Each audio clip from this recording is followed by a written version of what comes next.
Electrochemistry का अगला point देखेंगे हम, Kohlrausch law of independent migration of ion. तो सबसे पहले इस लॉ की डेफिनेशन लिखती हूँ मैं। The law states that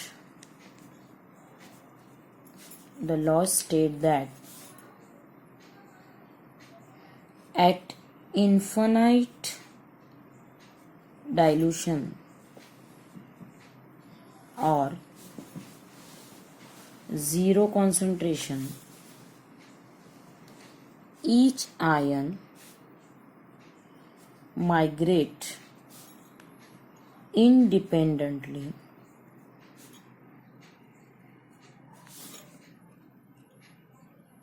from its coion. तो यहाँ पर क्या दिया हुआ है, एट इन्फिनाइट डाइल्यूशन और at zero concentration each ion migrate independently of its coion and contribute to total molar conductivity irrespective the nature of other ion to which it is associated। ध्यान से देखिए इस स्टेटमेंट को। The law state that at infinite dilution, मतलब infinite dilution पर और zero concentration पर each ion migrate independently from its coion, यानी हर आयन इंडिपेंडेंटली माइग्रेट होता है and contribute to total molar conductivity, और मोलर कंडक्टिविटी को इंक्रीज करता है irrespective to the nature of other ion, और यहाँ पर वो अदर आयन से अलग होकर मोलर कंडक्टिविटी को इंक्रीज करता है। तो सपोज हम NaCl ले रहे हैं 1 मोल, और ये NaCl को जब हम वाटर में डिसॉल्व करते हैं तो यहाँ पर Na और Cl दोनों separately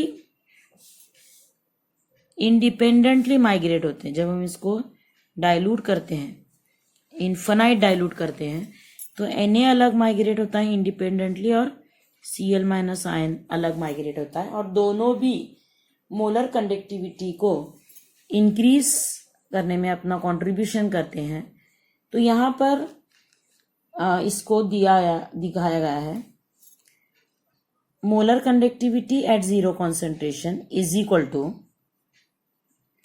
N plus molar conductivity of positive ion at zero concentration and N minus molar conductivity of negative ion at zero concentration. Here N plus and N minus are the moles of cations and anions, and lambda 0 plus and lambda 0 minus are the molar conductivities of cation and anion। तो यहाँ पर हम formula देख रहे हैं Kohlrausch law का। Molar conductivity at infinite dilution और zero concentration is N plus lambda plus N minus lambda minus. यहाँ पर N plus and N minus are the moles of cation and अनायन।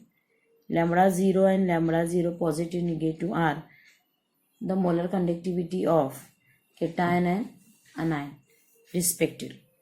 तो यहाँ पर हम देख रहे हैं कि Na और Cl cation और anion दोनों भी मोलर कंडक्टिविटी को इंक्रीज करने में यहाँ पर अपना कंट्रीब्यूशन कर रहे हैं irrespective to the nature of other ion.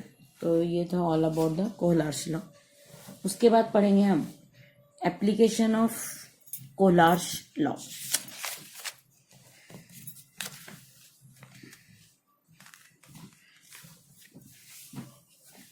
Next point is application of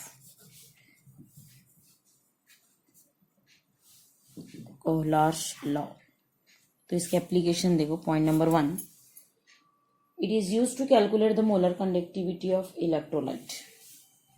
It is used to calculate the molar conductivity of electrolyte at zero concentration. So यहाँ पर हम कोलार्श लॉ का यूज़ करके किसी भी इलेक्ट्रोलाइट की मोलर कंडक्टिविटी फाइंड आउट कर सकते हैं एट ज़ीरो कॉन्सेंट्रेशन पर. It is use to calculate the molar conductivity of weak electrolyte using strong electrolyte. यहाँ पर हम वीक इलेक्ट्रोलाइट की मोलर कंडक्टिविटी फाइंड आउट कर सकते हैं by using strong electrolyte at zero concentration. तो इसके लिए हम एक एग्जांपल देखेंगे. Suppose if you want to find out the molar conductivity of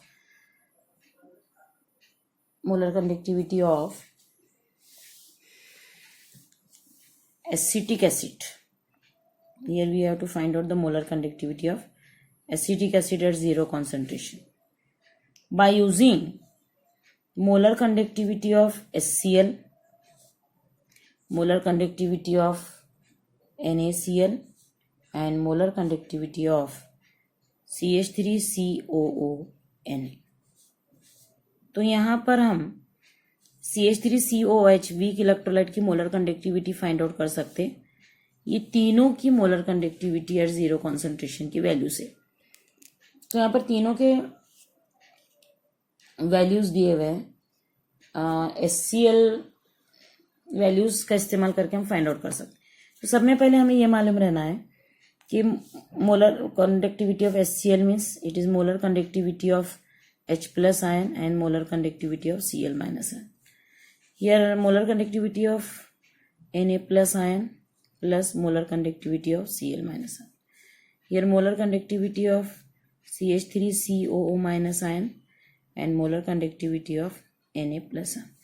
अभी हमें मोलर कंडक्टिविटी किसकी फाइंड आउट करना है यहाँ पर CH3COH. यानी हमें सॉल्यूशन में ये आयन और ये आयन बाकी रखना है. इसको और इसको हमें बाकी रखना है. तो कैंसिल किसको करना है हमें Na प्लस को कैंसिल करना है और Cl माइनस को कैंसिल करना है.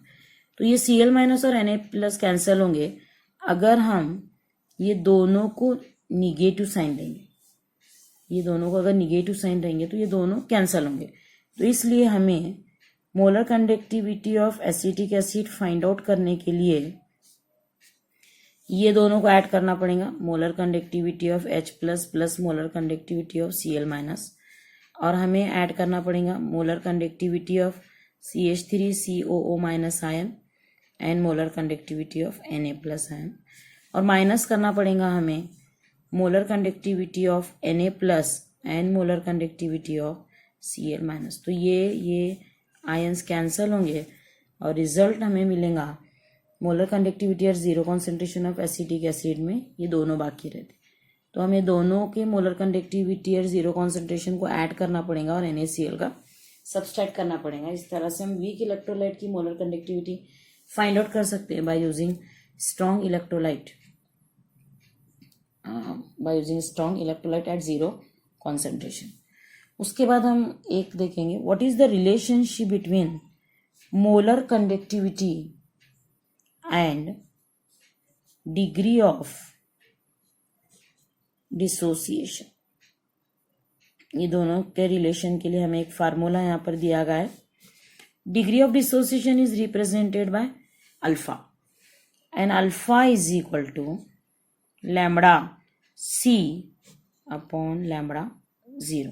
Means degree of dissociation is the ratio of molar conductivity at any concentration divided by molar conductivity at zero concentration. तो हम इसी की definition यहाँ पर लिखेंगे. What is degree of dissociation? So here the degree of dissociation, that is alpha, is the ratio of molar conductivity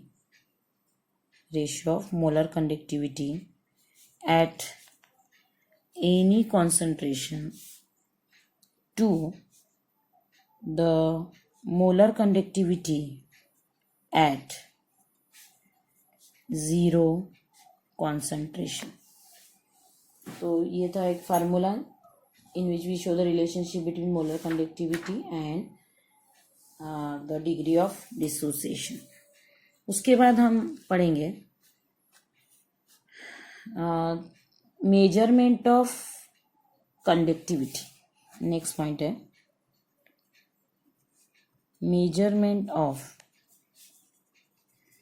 conductivity. तो conductivity हम measure नहीं कर सकते, but we can measure the conductivity by measuring the resistance. तो यहाँ पर हम पहला पॉइंट यही लिखेंगे, measurement of conductivity is determined by measuring the resistance by Wheatstone bridge principle. और ये हम फाइंड आउट करेंगे resistance by using Wheatstone bridge principle. तो रेजिस्टेंस मेजर करने के लिए सबसे इम्पोर्टेंट चीज़ जो है वो है कंडक्टिविटी सेल. तो ध्यान से देखेंगे हम कंडक्टिविटी सेल क्या है. It is U shape glass tube. सबसे पहले ये होता है, sorry, it is a glass tube. It is a glass tube in which two platinum plates are sealed. Consists of a glass tube in which two platinum plates are sealed, which is coated with platinum powder. ये plate है जिसके ऊपर platinum powder है. It is called platinum plate.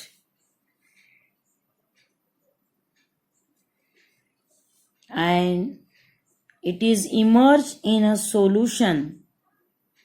It is immersed in a solution whose resistance is to be measured.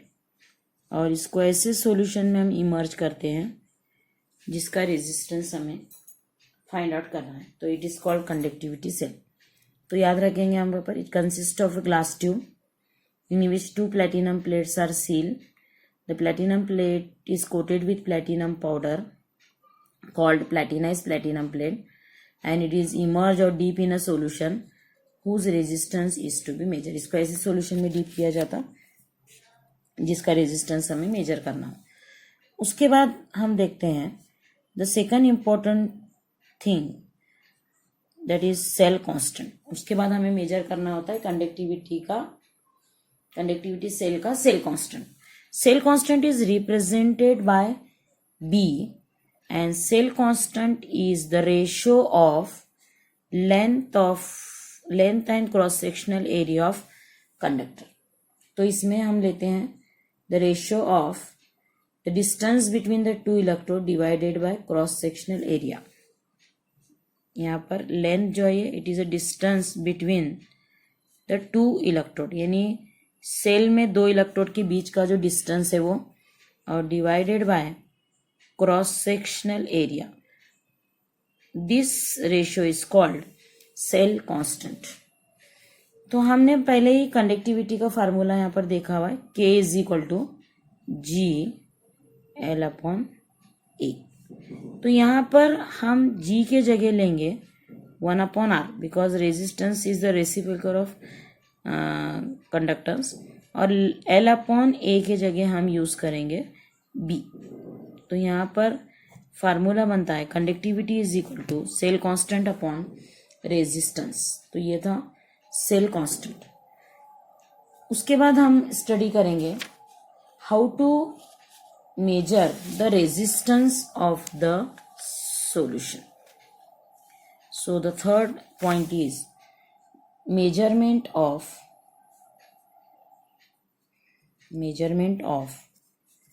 resistance. तो इसको major करने के लिए हम यहाँ पर इस्तेमाल करेंगे वेस्टर्न ब्रिज प्रिंसिपल। तो इसमें देखो कंस्ट्रक्शन बता रही हूँ मैं। It consist of a long A B wire. सबसे पहले इसमें होता है एक A B wire which is directly connected to alternate current, जिसको हम डायरेक्टली अल्टरनेट करंट से अटैच किए हुए। Then its B side there is known resistance is connected, that is R S. यहाँ पर इसको लेंगे हम known. And its A side the conductivity cell is attach, और इसके ए साइड है कंडक्टिविटी सेल। हमने अभी पढ़ा पीछे के पॉइंट में, it is a conductivity cell glass tube जिसमें प्लेटिनम प्लेट है। And it is immerse in a solution whose resistance is to be measure. इसका रेजिस्टेंस अननोन है, इसलिए हम इसको रिप्रेजेंट करेंगे R X. And here D is a detector, it is galvanometer detector, we detect the point C at which there is no flow of current through the circuit. D जो है ऐसा point detect करता है ए B wire पर, that is C at which no current flow through the circuit.